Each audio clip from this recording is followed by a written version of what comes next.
भाजपचे लोक आणि एकनाथ शिंदेची जर युती होत असेल तर मला तुमची विनंती आहे, तुम्हाला की एकाला सुद्धा उभं करू नको. त्यांना प्रचारला आल्यानंतर गावातनं महिला तयार करून हाकलावून लावा, असं माझी तुम्हाला एक विनंती आहे. प्रचारला येतील तर महिला उभ्या करून फटकावा पहिला, असं माझं म्हणणं आहे. विनंती आहे इकडच्या अर्नाळ्यातल्या लोकांना, तुम्ही 10 वेळा त्यांना निवडून देता, तुम्ही भाजपच्या मागे धावता, भाजपच्या ग्रामपंचायत देता, भाजपची सत्ता देता आणि मग ह्या अशा वेळी भाजपचे लोक तुमच्या बाजूने उभे आहेत का? हवेमध्ये काय चालले? हवेला हजारो गोडाऊन बनतात, ते अनधिकृत नाही आहेत का? मामा, रविवारी एक घटना घडली आहे. रिसॉर्टमध्ये एका शिवसैनिकाचा मृत्यू झाला हृदयविकाराच्या झटक्याने. ते ठाण्याचे होते, माजी जिल्हा प्रमुखाचे सुपुत्र होते. या संपूर्ण घटनेनंतर रिसॉर्ट तोडलं. 150 लोक जे आहेत, आज 150 परिवार मामा रस्त्यावर आलेले आहेत. 5 कोटींचं रिसॉर्ट तोडलंय. मुख्यमंत्र्यांचं हे पाऊल योग्य होतं अयोग्य होतं, काय सांगाल? चुकीचं आहे ना. आपला माणूस आहे म्हणून त्या रिसॉर्टवर कारवाई करा. मुख्यमंत्र्यालाही शोभत नाही. मुख्यमंत्री पूर्ण महाराष्ट्राचे आहेत, फक्त ठाण्यावाल्यांचे नाही तर महाराष्ट्राचे आहेत. त्यांनी विचार केला पाहिजे की अर्नाळासुद्धा महाराष्ट्रामध्येच येते.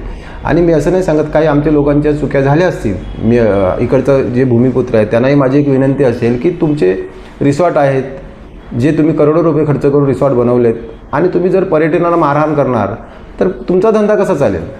त्यामुळे तिकडची जी एक शिष्टमंडळ तयार करा, आणि तिकडचे जे काही लोकल रिक्षावाले असतील किंवा इतर लोक जे असतात, जे काय आक्रमक भूमिका घेतात, तर तुमच्या धंद्यावर त्याचा परिणाम होणार आहे.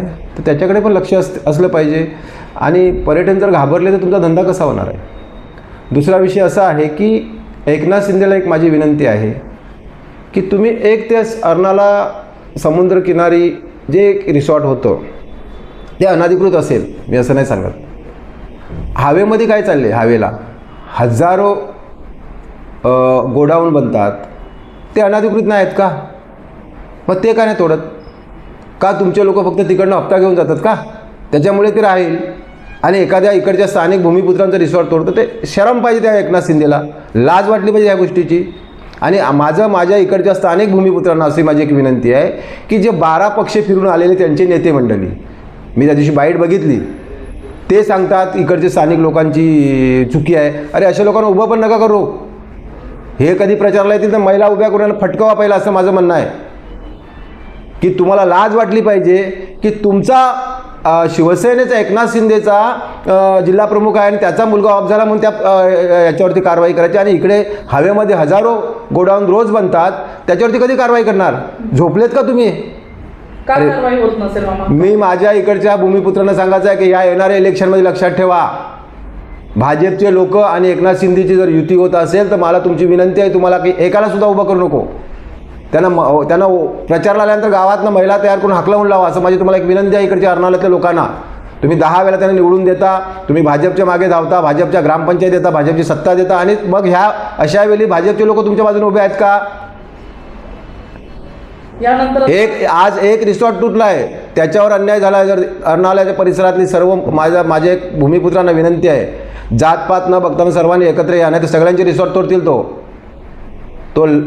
एकदम त्याचा मुलगा गेला म्हणून ते कोणाचं पण रिसॉर्ट तोडा? तुम्ही महाराष्ट्राचे मुख्यमंत्री नाहीत का? फक्त ठाण्याचे मुख्यमंत्री आहेत का?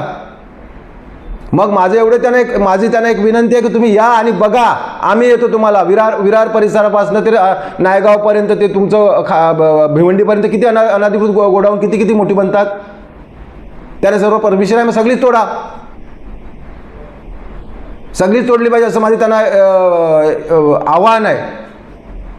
महिला आहेत मामा, ज्यांना चक्कर येते, महिलांनी काही खाणं पिणं सोडलेलं आहे रिसॉर्टच्या बाहेर. हे परिवार जे आहेत ते मदतीची आशा धरून ठेवलेली आहे त्या लोकांनी की आज न उद्या प्रशासन त्यांचं ऐकेल. पण शेवटची पाण्याची टाकी सुद्धा त्यांची तोडून काढली. आज 5 कोटीचं एका परिवाराचं नुकसान झालंय. असा मुख्यमंत्री महाराष्ट्राचं भलं करू शकतो का? असा मुख्यमंत्री महाराष्ट्राचं भलं करू शकतो का, असं मला सांगा तुम्ही. तुझ्या घरावरती कुठे कोणीतरी बोट दाखवलं, तुझ्या कार्यकर्त्याला त्रास दिला तर त्याचे एखाद्याचं ठाण्यामध्ये हातगाडी असेल ती तोडून टाका. तिथे कोणी वडापाववाला असेल त्याला हाकलावून लावा. मग तुझ्या विरोधात कोणी बोलायचंच नाही. अरे किती दिवस, किती महिना आहेत? आता 2 महिना आहेत. नंतर मग पुढे काय होणार? माझ्या अर्नाळा परिसरातील तर लोकांना माझी विनंती आहे, पण वसई तालुक्यात प्रत्येक माझ्या भूमिपुत्रांना माझी एक कळकळीची विनंती आहे की या इलेक्शनमध्ये तुम्ही त्यांना दाखवून द्या.